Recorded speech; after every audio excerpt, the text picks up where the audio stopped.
So welcome back to again government job decoder. तो जैसा कि लास्ट वीडियो में हमने किया था मेजरिंग इंस्ट्रूमेंट का 30 क्वेश्चंस हमने कवर कर लिया था और ये पार्ट सेकंड है।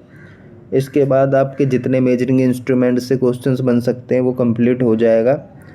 तो जितने भी आने वाले एग्ज़ाम है उसके लिए बहुत ही इम्पोर्टेंट रहेगा, जितने भी मैकेनिकल्स के हैं, ठीक है। बाकी जहाँ पे मेजरिंग इंस्ट्रूमेंट के क्वेश्चन आते हैं सभी के लिए इम्पोर्टेंट रहेगा। तो पहले तो भाई सबसे ज़्यादा से ज़्यादा इस वीडियो को शेयर करने की ज़रूरत है, क्योंकि पिछले वीडियो का भी फीडबैक मैंने देखा है शेयर नहीं हुआ है। ठीक है, शेयर करने का, फिर उसके बाद इस चैनल को सब्सक्राइब करने का। चलो चलते हैं नेक्स्ट पे। जो हमारा हो गया था कहाँ तक, आई थिंक 30 क्वेश्चंस हो गए थे। इसके बाद हम बात करते हैं यहाँ से 30 क्वेश्चन से। हाँ ठीक है भाई। बोला है which micrometer is used for measuring the span between the teeth of a gear। जो टिथ का स्पैन है, मतलब जो टिथ दोनों, क्या बोला है, use for measuring the span between the teeth of a gear. मतलब ये दो टिथ हैं और इन दोनों के बीच की दूरी या लंबाई बतानी है। तो ये किससे करते हैं हम, ये करते हैं हम डिस्क माइक्रोमीटर से। ठीक है, यहाँ पे है ये एनुअल पे डिस्क लगा रहता है इस तरीके का।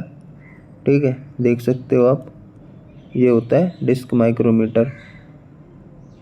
बात आई समझ में। और एक क्वेश्चन और बनता है, एक होता है स्टिक माइक्रोमीटर। ठीक है, स्टिक माइक्रोमीटर होता है जो कि लार्जर इंटरनल लेंथ को मेजर करने के लिए काम में आता है, यूज में आता है। ये क्वेश्चन पूछा जा चुका है इसलिए मैंने बता दिया है। ओके, चलते हैं नेक्स्ट पे। नेक्स्ट है हमारा tolerance of gauges can be checked by. ठीक है, चेक की बात बोला है तो ये करते हैं ऑप्टिकल फ्लैट से। जो टॉलरेंस है वो गेजेस का, तो किससे चेक करेंगे।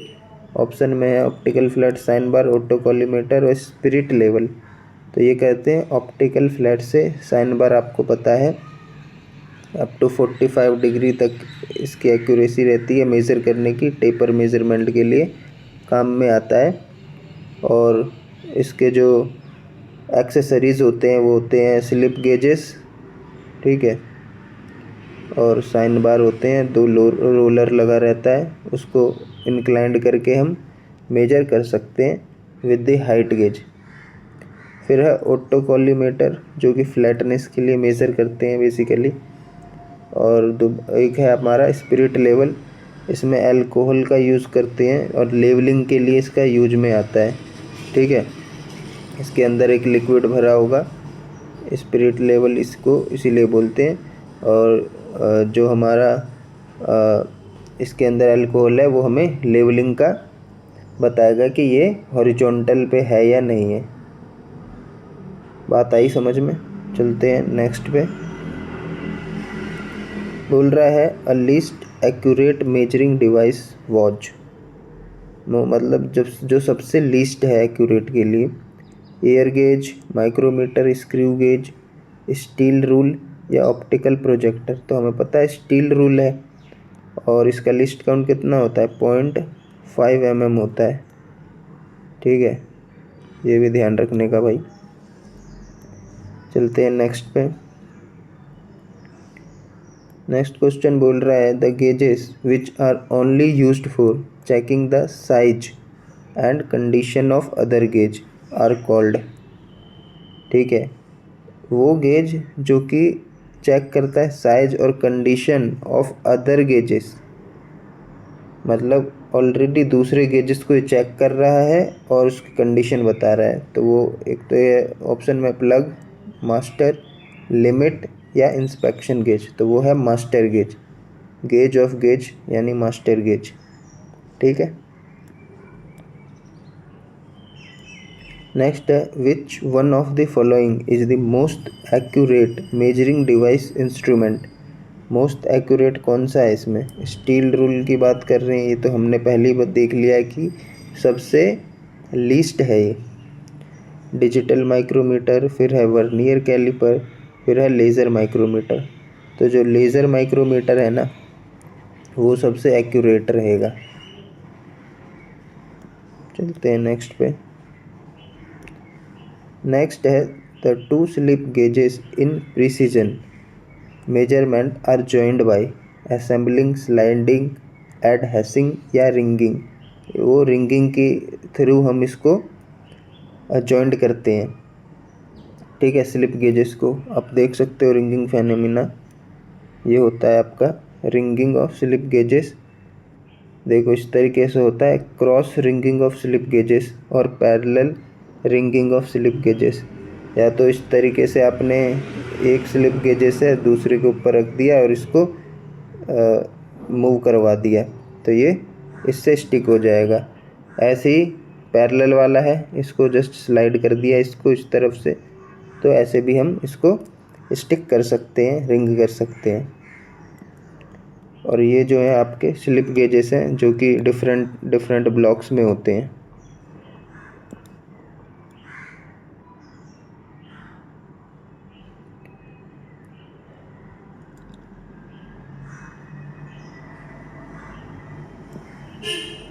पूछ रहा है इसमें the error committed by a person in the measurement are gross error, random, instrumental या एनवायरनमेंट। तो यहाँ पे बात क्या है पर्सन का, जो एरर है committed by a person in the measurement are, तो वो होता है ग्रॉस एरर, ना कि रैंडम एरर। ये आंसर जो है ये गलत है, ठीक है।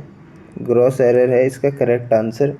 और बाकी हम एरर्स के बारे में और थोड़ा देखते हैं, क्योंकि जो आपके DVC JEE एग्ज़ाम में भी है ना उसमें अलग से देखना सिलेबस में दिया हुआ है एरर, तो वो हम इधर कवर कर लेते हैं, ठीक है। और साथ ही साथ ये जो आपके रेलवे वगैरह में भी आते हैं ना तो वो इस सेक्शन से काफ़ी आते हैं क्वेश्चन, मेट्रोलॉजी से, तो ध्यान रखने की ज़रूरत है। ये देखो एरर की बात करते हैं हम, तो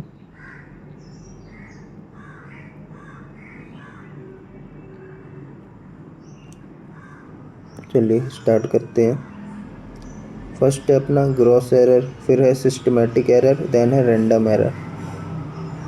These types of error mainly caused comprises of human mistakes in reading instrument and recording and calculating the measurement results। ये ग्रॉस एरर की बात कर रहा है यहाँ पे, ठीक है। जो ये एरर है मोस्टली ह्यूमन मिस्टेक से होता है, जब वो रीडिंग ले रहे होते हैं या रिकॉर्ड कर रहे होते हैं, और कैलकुलेटिंग मेजरमेंट रिजल्ट में जो डिफ़र होता है। The experimenter is mainly responsible for these errors. तो वही बात कर रहा है, जो एक्सपेरिमेंट कर रहा है वही रिस्पॉन्सिबल है इस एरर का, इसी को बोलते हैं gross error. Some gross errors are easily detected while some are difficult to detect. कुछ जो है हम जल्दी उसको डिटेक्ट कर सकते हैं, जैसे कुछ ज़्यादा डायमेंशनल वेरी आ रहा हो तो हमें पता पड़ जाएगा कि हाँ इसमें कुछ ना कुछ तो मिस्टेक है। ये जितना भी है सब ग्रॉस एरर की बात कर रहे हैं हम, ठीक है। सेकंड पॉइंट, थर्ड पॉइंट हो गया। फिर फोर्थ है these errors can be avoided by taking great care in reading and recording the data. तो वही बताया, इसका सॉल्यूशन बता रहा है कि अगर हम केयरफुली इसको रिकॉर्ड करें तो ये मिस्टेक नहीं होगा। फिर है फिफ्थ है computational mistake, incorrect adjustment and improper application of instruments can lead to gross error, ठीक है। यही सब जो मिस्टेक्स के वजह से हमारा ये ग्रॉस एरर होता है।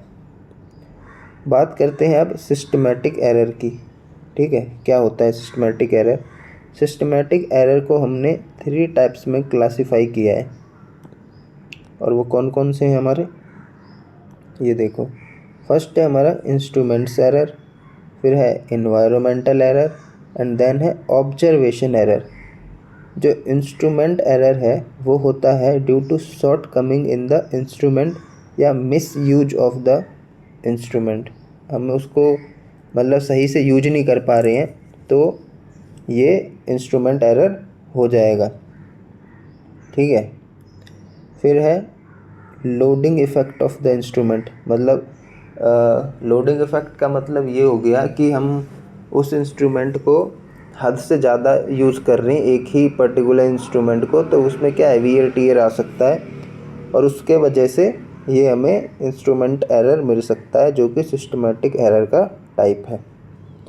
एनवायरमेंटल एरर की बात करते हैं तो these errors occur due to external environment factors like humidity, dust, vibration and external magnetic fields। जैसा कि हमें इसी से पता पड़ रहा है, इसके वर्ड से इन्वायरमेंटल मतलब जितने भी इन्वायरमेंटल फैक्टर हो सकते हैं, चाहे वो ह्यूमिडिटी हो, डस्ट हो, वाइब्रेशन हो रहा हो, एक्सटर्नल मैग्नेटिक फील्ड्स हो रहे हो, उसके वजह से जो एरर क्रिएट हो रहा है उसको बोलेंगे इन्वायरमेंटल एरर। ओके भाई, चलते हैं थर्ड पे। थर्ड है हमारा ऑब्जर्वेशन एरर, जो कि है डिफरेंट एक्सपेरिमेंट्स में produce different result. Okay, one sound and light measures are involved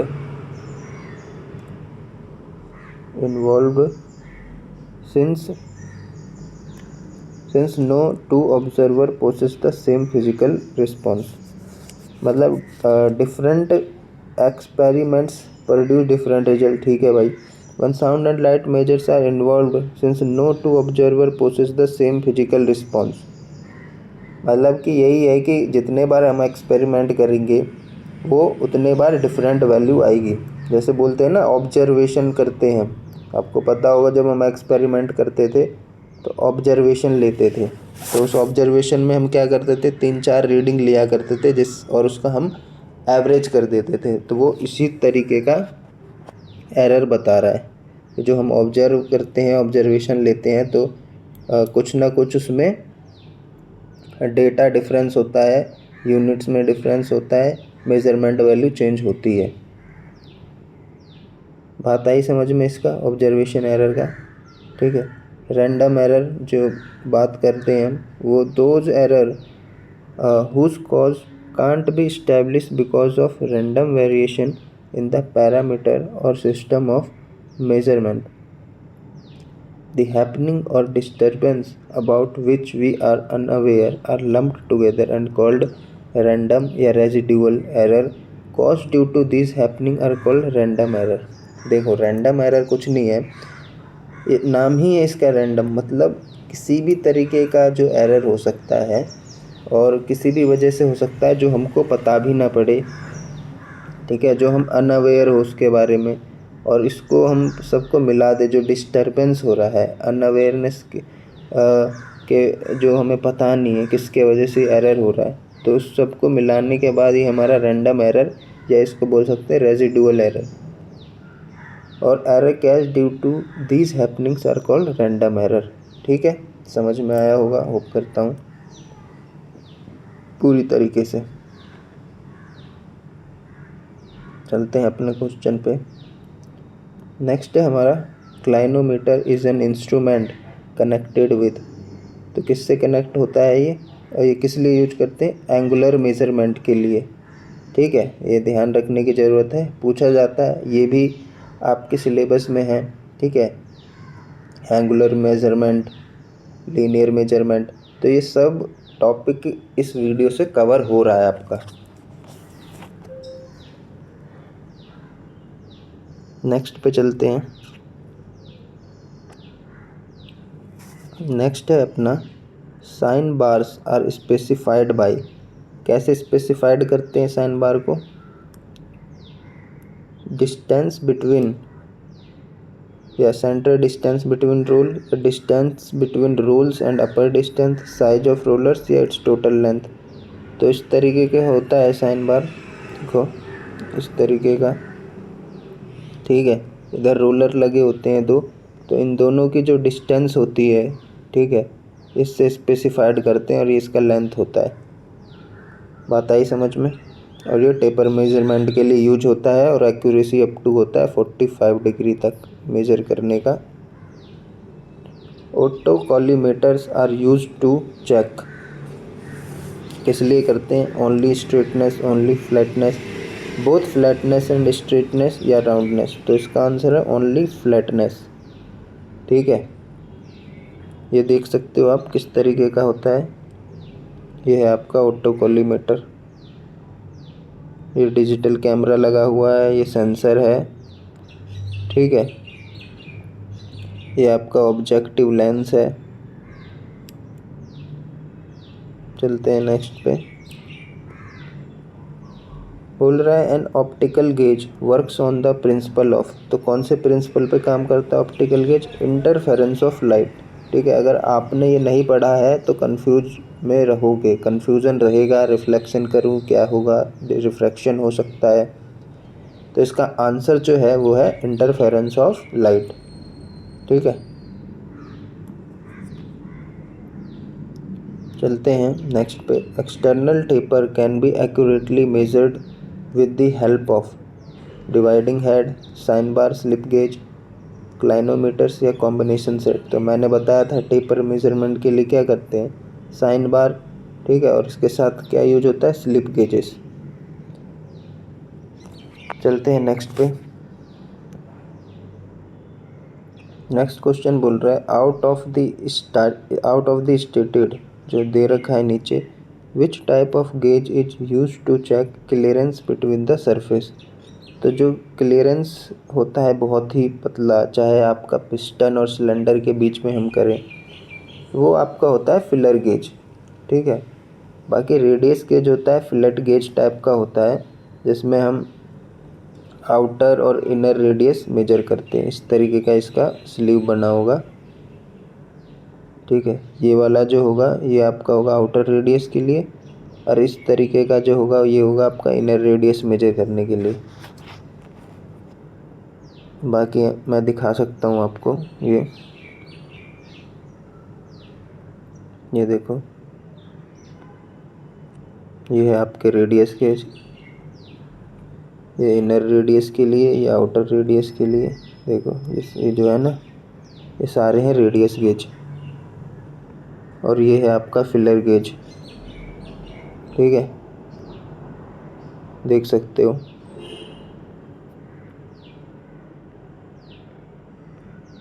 चलते हैं नेक्स्ट क्वेश्चन पे।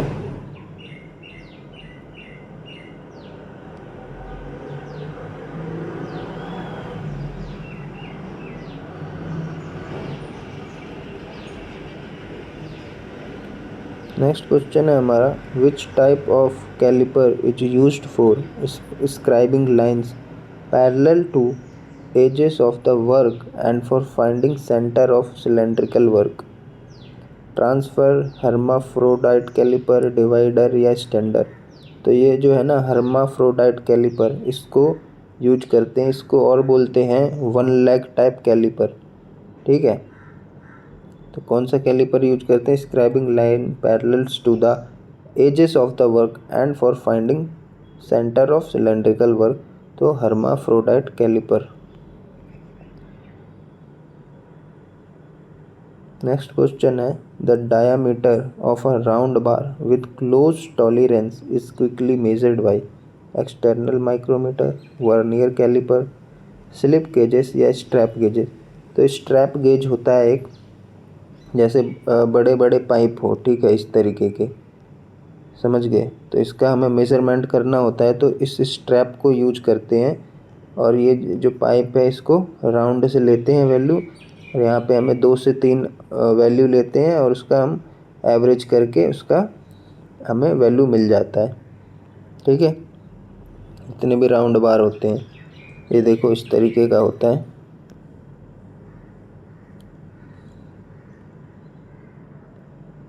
चलते हैं नेक्स्ट पे।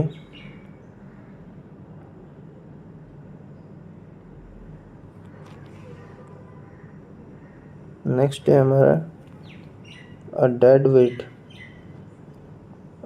Wait tester is used for accurate measurement of load, producing high pressure,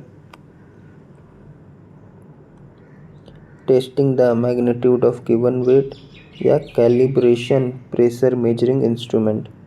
तो ये है कैलिब्रेशन प्रेशर मेजरिंग इंस्ट्रूमेंट, ठीक है, डेड वेट टेस्टर। और ये क्वेश्चन आ चुका है एसएससी में, एसएससी जेईई एग्ज़ाम में आ रखा है ये, ठीक है। डेड वेट हम देखते हैं किस तरीके का होता है एक बार।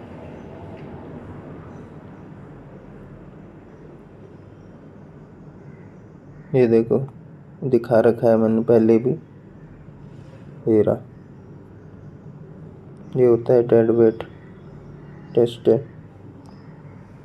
ठीक है, पहले भी हमने इस क्वेश्चन को डिस्कस किया था कि डेड वेट टेस्टर जो था used for the calibrating pressure measuring instrument.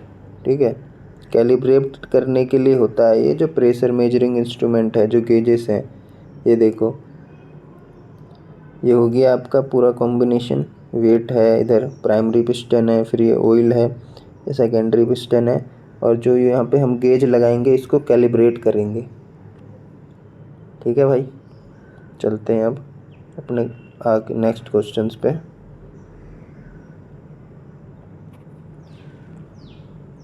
Next question है हमारा, all the thread characteristics can be measured precisely with thread gauge, screw pitch gauge, micrometer with anvil या tool room microscope. तो all the thread characteristics की बात कर रहा है। ठीक है, जितने भी थ्रेड की कैरेक्टरिस्टिक्स हो वो हम मेजर करेंगे precisely with tool room microscope. ठीक है, पिच की बात नहीं किया है, ध्यान रखना। बोल रहा है LVDT is used for measuring displacement, roughness, pressure, speed. तो ये किस लिए होता है? डिस्प्लेसमेंट के लिए होता है। इसका जैसे नाम भी हमें पता है, लीनियर वेरिएबल डिफरेंशियल ट्रांसफॉर्मर करके नाम होता है इसका।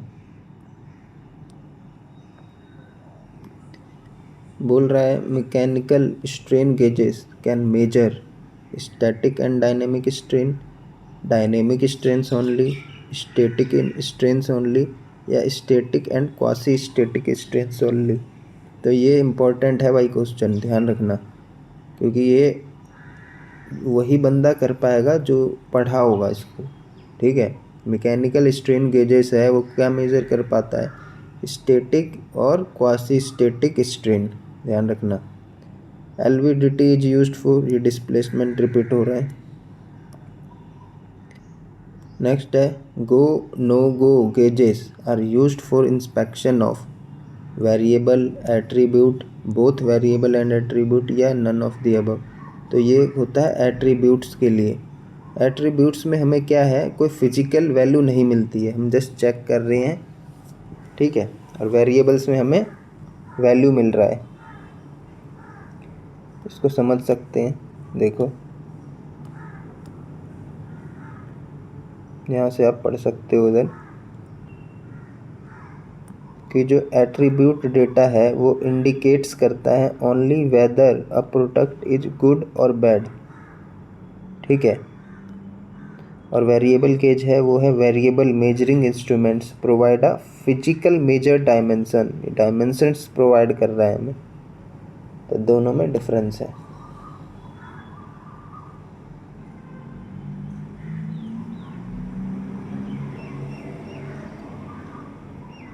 बोल रहा है a filler gauge is used to check pitch of gear, shape of screw threads, bore of disc and pulleys, या थिकनेस ऑफ अ क्लियरेंस। तो क्लियरेंस को मेजर करता है, हमें पता है फिलर गेज। ऑटो कॉलीमेटर है वो कौन सा लाइट यूज करता है? White light, monochromatic light, mercury light, या सोडियम वेपर लाइट। तो ये यूज करता है वाइट लाइट। ठीक है, ध्यान रखना इसको।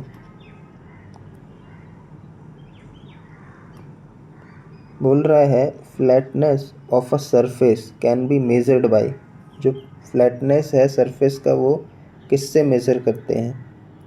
प्रोफाइल प्रोजेक्टर, स्लिप गेजेस, या कोऑर्डिनेट मेजरिंग मशीन, या टेलीसर्फ। तो जो इसका बेस्ट पॉसिबल आंसर है वो है आपका coordinate measuring machine, flatness of a surface measure करने के लिए। Which instrument is use to measure the inclination of a plane surface precisely. तो ये कितने बार आ गया आंसर इसका है साइन बार, टेपर की तरह हो गया, या एंगल मेजर करने के लिए। ठीक है, ये आपके सारे क्वेश्चन हो गए ख़त्म। बाकी अगर आपको एक्स्ट्रा इन्फॉर्मेशन पढ़ना हो तो आप पढ़ सकते हैं इधर से, कुछ और अलग अलग इक्विपमेंट हैं इसमें, तो इसको भी हम कंप्लीट कर लेते हैं। ठीक है, ये कुछ डिवाइसेस हैं।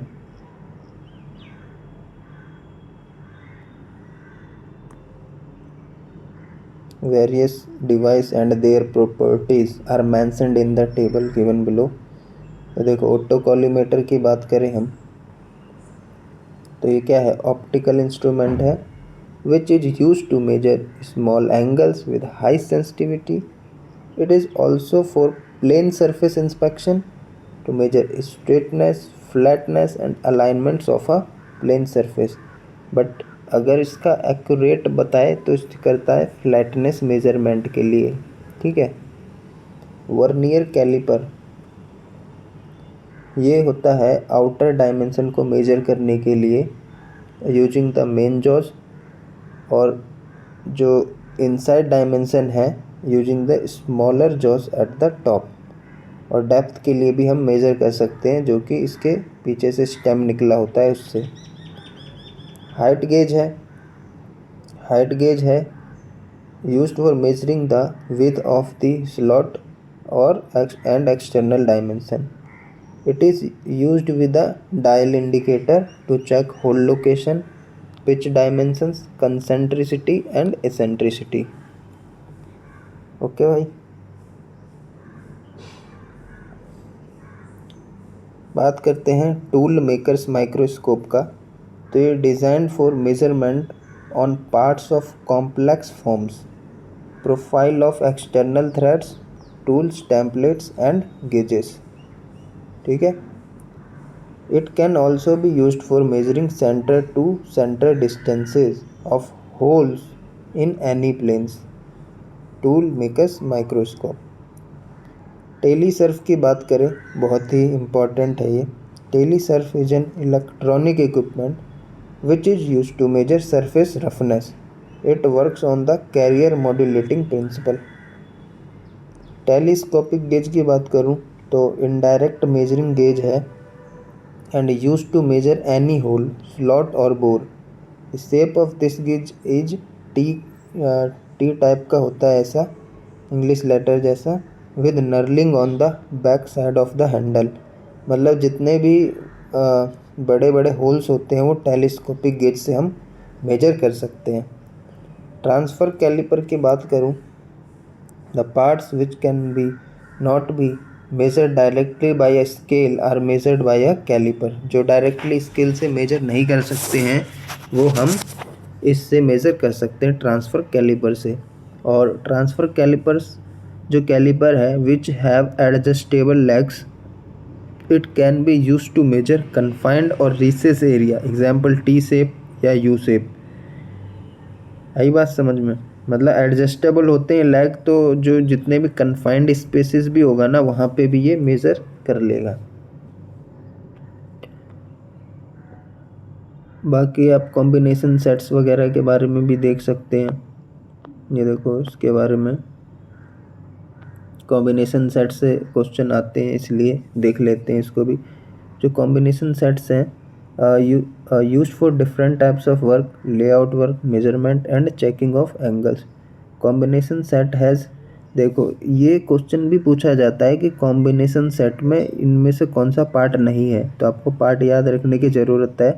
प्रोटेक्टर हेड होता है, स्क्वायर हेड होता है, सेंटर हेड या रूल होता है, या प्रोटेक्टर हेड होता है। ठीक है, 3 पार्ट्स होते हैं इसके, ध्यान रखना। जो प्रोटेक्टर हेड होता है,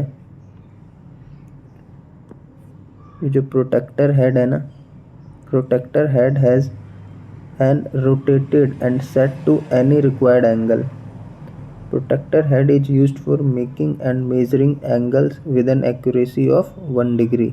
और जो स्क्वायर हेड है, square head has one measuring face at 90 degree and another at 45 degree to the rule It is used to mark and check 90-degree and 45-degree angles. It can also be used to set workpieces on the machines and measure the depth of slots. और जो center head है, this along with the rule is used for locating the center of cylindrical jobs. ठीक है, तो जितने भी हैं ये सारे मैंने इम्पोर्टेंट चीज़ें कवर कर दिया है। इसके बाद एक भी क्वेश्चन आपका नहीं छूटना चाहिए। बाकी के जो वीडियोस होंगे वो आते रहेंगे। तब तक इस चैनल को शेयर करें और सब्सक्राइब करें। ठीक है भाई, शेयर एंड सब्सक्राइब। सो आज के लिए इतना ही। Thank you. जय हिंद।